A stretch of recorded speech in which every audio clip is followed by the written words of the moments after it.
Congratulations on your new Howard Miller floor clock. You have a lot to look forward to. But first, take a look at this short video that will show you how easy it is to set up your clock. Ready? Let's begin. When the clock arrives, check the carton and be sure there are no visible signs of damage. Things you want to look for are tears in the carton, or major dents, or perhaps even rattling glass. If you notice any of these, don't open the box, just refuse the delivery. If you find damage after you've opened the carton, call the freight carrier and request an inspection report. This must be done within 14 days after you receive delivery. The phone number can be found on the packing list or bill of materials. The first step to unpacking your clock is to cut the bands surrounding the carton. The parts that you find inside will vary depending on the type of clock that you have. Along with your clock, you may find these things: a pendulum, a box containing your weights, door key, and winding crank, and a finial if you have one, along with your owner's instruction manual. Set these aside for now. We'll get back to them in a minute. Now, let's continue unpacking your clock. At the top of the box and above your clock, you'll find a box that contains your finial if you have one, and your owner's instruction manual. You then remove the packing collars and locate the box marked pendulum. Set that aside. Now, remove the clock from the carton and discard the plastic bag that was protecting it. At the bottom of the shipping carton, you'll find a box that contains your weights, your door key, and the winding crank. Adjust the leveling feet so the clock has additional stability. Now, we're ready to set up the clock. For cable-driven side access clocks, first open the door. Then you'll have access to the clips that secure the side access panels. Release the clip so that you can then remove the panel. You'll notice 3 styrofoam blocks. Just leave those and allow the clock to run for about 24 hours. Remove the cardboard that protects the chime hammers. Then reach in and remove the foam pads that protect the hammers and chime rods. For cable-driven front access clocks, first open the door.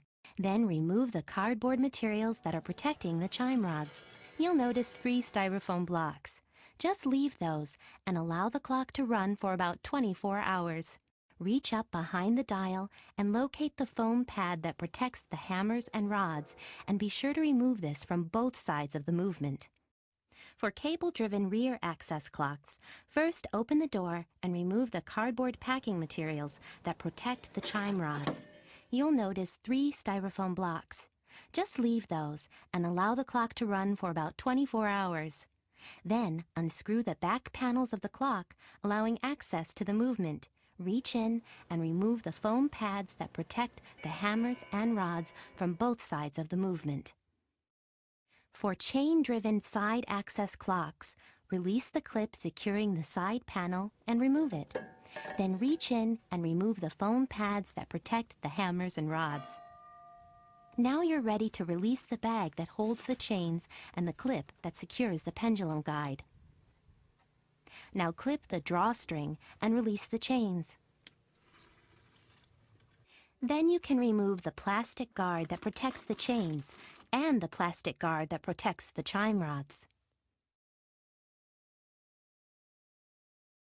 For quartz movement clocks, release the clips that hold the back panel. This will give you access to the movement. Refer to your owner's manual for instructions on installing the battery and releasing the pendulum clip. Now we're ready to open the boxes that we had you set aside earlier. Remove the pendulum and then carefully hang it on the pendulum guide. And now for the box containing the weights. Open the box and you will find 3 weights, each clearly marked left, center, and right. Facing the clock, hang the weights in each of the positions for which they are marked. Just a reminder, don't remove the 3 styrofoam blocks until the clock has run at least 24 hours.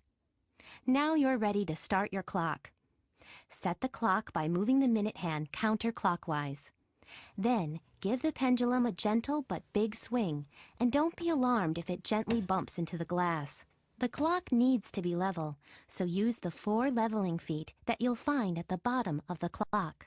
You'll want to consult your owner's manual for specific instructions on how to adjust your clock's timekeeping accuracy, as well as information on how to accurately set the moon dial.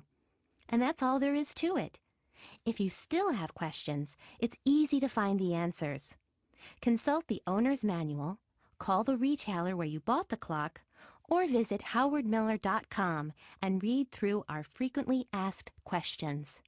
Congratulations! You've successfully set up your new clock, and we know that you'll enjoy it for many generations to come.